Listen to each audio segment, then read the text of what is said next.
Kisah pilu Fanny Kondoh, istri mendiang Papa Udon CEO Marugame Udon, hamil usai 4 bulan suami meninggal. Kisah Fanny Kondoh, seleb TikTok sekaligus istri mendiang Hajime Kondoh atau Papa Udon, CEO Marugame Udon, viral di media sosial. Bagaimana tidak, ia mengabarkan tengah hamil setelah suaminya meninggal dunia pada Oktober 2024 lalu. Fanny Kondoh dan Papa Udon merupakan pasangan suami istri yang tengah berjuang memiliki keturunan. Sejak menikah pada tahun 2017, keduanya sudah berjuang 3 kali melalui program bayi tabung. Meski keinginan memiliki anak begitu besar, Fanny Kondoh memilih mengirimkan doa untuk sang suami ketika berbagi sedekah. Ya, Papa Udon diketahui mengidap kanker kandung kemih.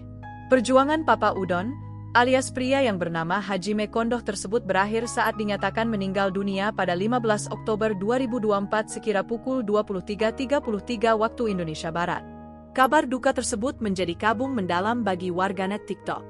Namun setelah hampir 4 bulan wafat, Fanny Kondoh justru membagikan kabar bahagia. Ia memamerkan garis 2 dan hasil USG di depan makam Papa Udon. Melalui podcast bersama Denny Sumargo, kehamilan Fanny didapat setelah melakukan bayi tabung ketiga. Transfer embrio telah dilakukan. Sayangnya saat Fanny dinyatakan positif hamil, sang suami Papa Udon telah meninggal dunia. Diketahui Fanny Kondoh merupakan seorang seleb TikTok yang terkenal berbagi sedekah pada para pekerja jalanan.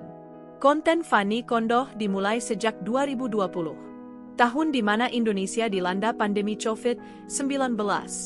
Masa tersebut membuat Fanny Kondoh berniat menyedekahkan sebagian rezekinya untuk dijadikan makanan untuk dibagi. Sosok suami, yang kerap disapa Papa Udon pun merestui keinginan istrinya. Sebelum menjadi konten kreator, Fanny Kondoh merupakan seorang kasir di Marugame Udon yang mempertemukannya dengan Papa Udon. Namun Fanny memilih resign dan memutuskan untuk aktif di media sosial. Selain itu, Fanny juga fokus menemani sang suami yang didiagnosa kanker. Ia juga bekerja di bidang asuransi dan menjadi brand ambassador sejumlah produk. Sementara Papa Udon adalah pria berkebangsaan Jepang yang memiliki nama Hajime Kondoh. Hajime Kondoh merupakan Presdir Marugame Udon atau CEO PT Sriboga Marugame Indonesia. Ia menjabat sebagai CEO sejak 2021. Sebelumnya Hajime Kondoh menduduki jabatan sebagai General Manager. Hajime dan Fanny menikah pada tahun 2017. Hajime berstatus duda 3 anak saat mempersunting Fanny. Download Tribun X sekarang, menghadirkan lokal menjadi Indonesia.